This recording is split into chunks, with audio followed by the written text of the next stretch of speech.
Shalom Bapak Ibu Saudara-saudaraku yang terkasih dalam Tuhan Yesus Kristus.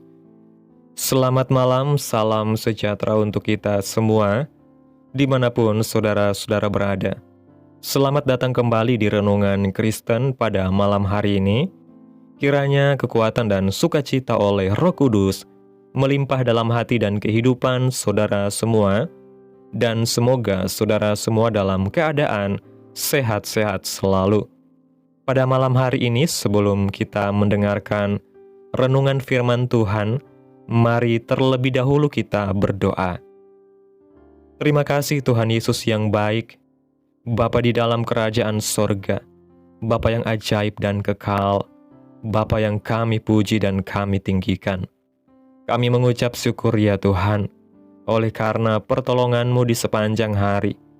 Kami boleh dimampukan Tuhan, untuk melewati hari ini, melakukan tugas tanggung jawab kami, mengerjakan segala aktivitas kami, dengan pertolongan Tuhan. Saat ini ya Tuhan, kami akan mendengarkan firman-Mu, berilah kami pengetahuan dan bimbinglah kami, agar apa yang Engkau firmankan dapat bekerja sesuai kehendak-Mu. Bukalah hati dan pikiran kami untuk mendengar dan menerima firman-Mu dengan baik. Kiranya firman-Mu ini dapat kami lakukan di dalam setiap kehidupan kami dan boleh menjadi berkat bagi hidup kami. Berfirmanlah ya Tuhan, kami sudah siap menerima firman-Mu. Di dalam nama Tuhan Yesus Kristus, kami berdoa. Amin. Bapak Ibu Saudaraku yang terkasih, ayat renungan kita pada malam hari ini terdapat dalam kitab 2 Korintus pasal 5 ayat 17 yang berkata, "Jadi siapa yang ada di dalam Kristus, ia adalah ciptaan baru, yang lama sudah berlalu, sesungguhnya yang baru sudah datang." Bapak Ibu Saudaraku yang diberkati Tuhan, kehidupan baru adalah identitas yang kita miliki di dalam Kristus, dan ini adalah perlengkapan terbaik untuk menjalani hidup yang memuliakan Tuhan. Tetapi memiliki kehidupan baru bukan berarti kita tidak berjuang melawan dosa dan pencobaan. Justru dengan menjadi ciptaan baru dan mengenakan ciptaan baru, kita akan memasuki sebuah pertempuran rohani yang dahsyat. Namun di sisi lain, hidup baru yang diperjuangkan dengan baik akan memberikan kemuliaan kekal yang jauh melampaui pikiran kita. Jadi artinya kita menghadapi pertempuran dan perjuangan, tetapi juga menerima janji Tuhan yang luar biasa. Sebab itu, resapilah beberapa kebenaran yang menguatkan kita ini. Yang pertama, hidup baru adalah perjuangan tanpa henti. Dalam kitab Wahyu pasal 3 ayat 11 mengatakan, "Aku datang segera, peganglah apa yang ada padamu, supaya tidak seorang pun mengambil mahkotamu." Kehidupan Kristen adalah sebuah peperangan rohani yang terus-menerus. Kita adalah anak-anak kerajaan yang ditempatkan di tengah dunia yang dikuasai oleh iblis. Setelah menerima kelahiran baru dan mengenakan manusia baru kita akan masuk dalam sebuah peperangan tanpa henti, melawan tipu daya dosa dan semua pencobaan yang dibawanya. Peperangan ini bukan hanya karena identitas baru kita yang ada di dalam Kristus, tapi kita juga berperang untuk mendirikan kerajaan Allah dan menghancurkan pekerjaan musuh kita. Itu sebabnya kehidupan Kristen adalah sebuah perjuangan yang berat, dan peperangan ini akan terus menjadi bagian kita selama masih berada di dunia. Yang kedua, nama yang baru bagi pemenang. Wahyu 2 ayat 17 mengatakan, "Barang siapa menang, kepadanya akan kuberikan dari mana yang tersembunyi, dan aku akan mengaruniakan kepadanya batu putih, yang di atasnya tertulis nama baru." Dan dalam pasal 3 ayat 12 mengatakan, "Barang siapa menang, ia akan kujadikan soko guru di dalam bait suci Allahku, dan ia tidak akan keluar lagi dari situ, dan padanya akan kutuliskan nama Allahku, nama kota Allahku, yaitu Yerusalem baru, yang turun dari surga dari Allahku, dan namaku yang baru. Kitab Wahyu penuh dengan perkataan, barang siapa menang. Ini berarti, bagi orang yang menang, yaitu mereka yang bertahan dari dalam segala pencobaan dan terus bertumbuh ke arah Kristus, Allah menjanjikan bahwa mereka akan menerima nama baru yang diukir di atas batu Allah. Sebuah janji tentang pemberian sebuah identitas yang sama sekali baru, yang dihasilkan bagi siapa yang menang. Janji ini menunjukkan kemuliaan yang kekal yang akan diterima oleh para pemenang. Jadi, setiap orang percaya perlu mengarahkan pandangannya kepada janji kemuliaan ini, karena harapan inilah yang akan menguatkan mereka untuk terus-menerus menjalani hidup baru mereka secara konsisten. Dalam kitab 1 Yohanes pasal 3 ayat 2 dan 3 mengatakan, "Saudara-saudaraku yang kekasih, sekarang kita adalah anak-anak Allah, tetapi belum nyata apa keadaan kita kelak. Akan tetapi kita tahu bahwa apabila Kristus menyatakan dirinya, kita akan menjadi sama seperti Dia, sebab kita akan melihat Dia dalam keadaannya yang sebenarnya." Setiap orang yang menaruh pengharapan itu kepadanya, menyucikan diri sama seperti Dia yang adalah suci. Yang ketiga, segala sesuatu yang baru. Wahyu 21 ayat 4 dan 5 mengatakan, "Dan Ia akan menghapus segala air mata dari mata mereka, dan maut tidak akan ada lagi, tidak akan ada lagi perkabungan, atau ratap tangis atau duka cita, sebab segala sesuatu yang lama itu telah berlalu." Ia yang duduk di atas tahta itu berkata, "Lihatlah, aku menjadikan segala sesuatu baru."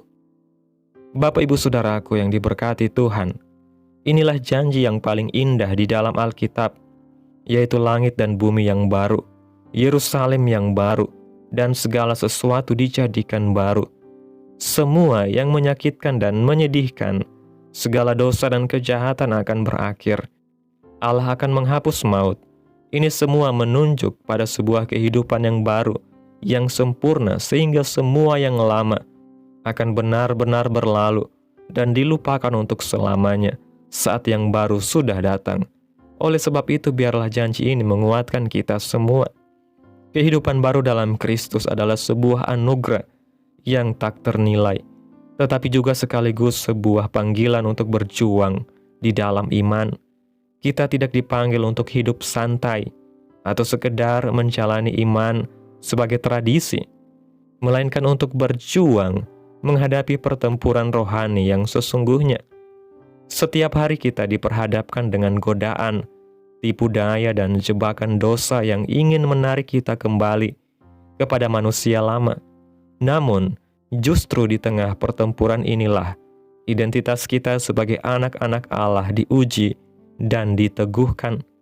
Kita diminta untuk tetap berpegang pada janji Tuhan, memegang mahkota kehidupan yang telah disediakan bagi orang yang setia sampai akhir. Sebab upah yang Allah janjikan bukan hanya berupa kekuatan untuk bertahan di dunia, tetapi juga kemuliaan kekal yang tidak dapat diambil oleh siapapun. Hidup baru berarti kita diperlengkapi dengan kuasa Roh Kudus untuk menang, sehingga kita tidak pernah berjuang dengan kekuatan sendiri, melainkan bersama Allah yang telah mengalahkan dunia. Janji Tuhan tentang nama yang baru adalah pengingat bahwa identitas sejati kita tidak terletak pada keberhasilan atau kegagalan duniawi, tetapi pada pengakuan Allah terhadap kita sebagai anak-anaknya yang dikasihi. Dunia mungkin melabel kita dengan berbagai sebutan yang menyakitkan, menolak kita, atau bahkan menjatuhkan kita. Tetapi Allah telah menetapkan nama yang baru bagi setiap orang percaya, nama yang melambangkan kemuliaan, kemenangan, dan pengakuan dari Tuhan sendiri. Janji ini memberi kita pengharapan yang kokoh untuk tidak berhenti di tengah jalan, tetapi terus berlari sampai garis akhir. Sebab pada saat Kristus menyatakan dirinya, kita akan diubah menjadi serupa dengan Dia. Inilah penghiburan yang besar bahwa pergumulan kita saat ini tidak sia-sia, melainkan sedang membentuk kita untuk menerima identitas kekal yang penuh dengan kemuliaan. Itulah sebabnya orang percaya yang sungguh-sungguh berharap kepada Tuhan akan terus menjaga kekudusan hidupnya, karena ia tahu bahwa janji yang Allah berikan jauh lebih mulia daripada segala kesenangan sesaat yang ditawarkan dosa. Puncak dari kehidupan baru adalah ketika Allah benar-benar menjadikan segala sesuatu baru. Janji dalam Wahyu 21 ayat 4 dan 5 adalah pengharapan terbesar bagi setiap orang percaya, bahwa air mata akan dihapus, maut tidak ada lagi, duka cita dan penderitaan akan berlalu, dan yang tinggal hanyalah sukacita kekal bersama Allah. Inilah klimaks dari perjalanan iman kita, yaitu hidup dalam langit dan bumi yang baru, di Yerusalem baru, bersama dengan Allah untuk selama-lamanya. Oleh sebab itu, setiap kesakitan, setiap air mata, dan setiap pergumulan yang kita alami harus kita lihat dari perspektif kekekalan. Semuanya sementara, sedangkan janji Allah bersifat kekal. Ketika kita memahami hal ini, kita akan lebih kuat untuk menjalani hidup baru dengan setia, tidak mudah goyah oleh pencobaan, dan terus mengarahkan pandangan kita kepada Kristus, Sang Raja yang duduk di atas tahta, yang akan menggenapi janjinya pada waktu yang sempurna. Maka, biarlah pengharapan ini menjadi penghiburan sekaligus dorongan bagi kita untuk terus berjalan dalam kehidupan baru yang telah Tuhan anugerahkan. Amin. Tuhan Yesus memberkati. Demikianlah renungan firman Tuhan pada malam hari ini. Biarlah menjadi berkat bagi saudara yang sudah mendengarkan. Dan untuk menutup renungan pada malam hari ini, mari kita berdoa. Terima kasih Tuhan Yesus yang baik, Engkau Allah yang kudus dan kekal, Bapa di dalam kerajaan surga, Allah yang kami tinggikan dan kami agungkan. Kami bersyukur Tuhan atas pertolongan-Mu, penyertaan-Mu juga atas kasih dan berkat-Mu dalam hidup kami. Kami berbahagia dan bersyukur atas kebaikan Tuhan dalam hidup kami.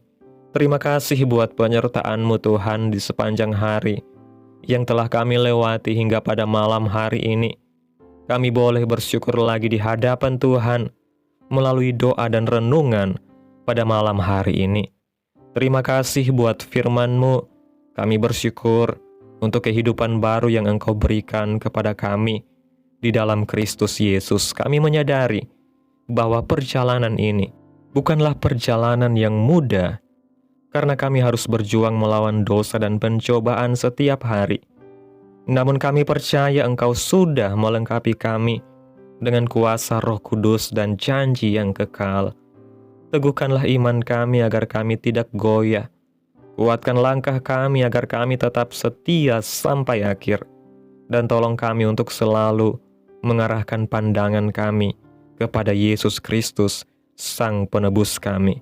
Biarlah hidup baru yang kami jalani memuliakan nama Tuhan, hingga kelak kami menerima janji-Mu yang indah, yaitu hidup kekal dalam Yerusalem yang baru. Terima kasih buat firman-Mu yang begitu indah Tuhan. Tanamkan dalam hati kami, dan biarlah firman-Mu dapat kami lakukan di sepanjang kehidupan kami. Biarlah perkataan firman-Mu terus menyegarkan jiwa kami, menghidupkan hati yang lemah dan lesu, dan membangkitkan harapan dan kasih. Berkati umat-Mu yang sudah mendengarkan firman-Mu hari ini. Berkati di setiap saat, tempat dan kondisi hidup mereka agar senantiasa selalu merindukan dan membutuhkan firman Tuhan sebagai pelita kebenaran yang memerdekakan dan penghiburan yang menguatkan. Ajarilah kami bahasa firman-Mu dan bimbinglah kami untuk selalu hidup sesuai kehendak-Mu, agar kami selalu dekat kepada-Mu. Kiranya Engkau terus memberkati kehidupan kami, keluarga kami, sanak saudara kami, daerah tempat tinggal kami, bangsa dan negara kami, pemerintah-pemerintah kami. Biarlah semuanya dalam perlindungan-Mu ya Tuhan, dan kiranya damai dan sejahtera-Mu turun menaungi atas bangsa dan negara kami, serta jadilah kehendak-Mu yang terbaik dalam setiap kehidupan kami. Hamba berdoa ya Tuhan buat umat-umat-Mu yang sudah mendengarkan renungan firman Tuhan pada malam hari ini, yang saat ini sedang mengalami sakit penyakit, pergumulan masalah, kebutuhan ekonomi. Kiranya Tuhan jamah kehidupan umat-umat-Mu ya Tuhan. Sembuhkan sakit penyakit mereka ya Bapa. Pulihkan keadaan umat-umat-Mu. Memberkati perekonomian mereka serta berikan jalan keluar dalam setiap pergumulan masalah yang umat-umat-Mu sedang hadapi. Dan ajarlah kami ya Tuhan untuk terus berharap dan selalu percaya sepenuhnya hanya kepada Tuhan Yesus. Pada malam hari ini ya Bapa, kami akan beristirahat dalam tidur kami. Tutup bungkus kami oleh kuasa darah-Mu. Hindarkan kami dari segala kecelakaan, mara bahaya, sakit penyakit, orang-orang jahat, kuasa-kuasa kegelapan, iblis, bencana-bencana alam, hal-hal yang tidak kami inginkan. Tuhan singkirkan, Tuhan jauhkan, Tuhan hancurkan, hanya di dalam nama Yesus. Kiranya Engkau sertai dan lindungi kami di sepanjang malam ini, sehingga kami boleh bangun besok pagi dengan tubuh yang sehat, kuat, serta diberkati Tuhan. Terima kasih ya Tuhan Yesus yang baik. Inilah yang menjadi doa kami. Mari sama-sama kita berdoa. Bapa kami. Bapa kami yang di surga, dikuduskanlah nama-Mu, datanglah kerajaan-Mu, jadilah kehendak-Mu di bumi seperti di surga. Berikanlah kami pada hari ini makanan kami yang secukupnya, dan ampunilah kami akan kesalahan kami, seperti kami juga mengampuni orang yang bersalah kepada kami. Dan janganlah membawa kami ke dalam pencobaan, tetapi lepaskanlah kami daripada yang jahat, karena Engkaulah yang mempunyai kerajaan, dan kuasa, dan kemuliaan, sampai selama-lamanya. Amin. Mari kita terima berkat Tuhan. Tuhan memberkati engkau dan melindungi engkau. Tuhan menyinari engkau dengan wajah-Nya dan memberi engkau kasih karunia. Tuhan menghadapkan wajah-Nya kepadamu dan memberi engkau damai sejahtera. Terimalah berkat Tuhan di dalam nama Tuhan Yesus Kristus. Amin. Selamat malam, selamat beristirahat. Tuhan Yesus memberkati.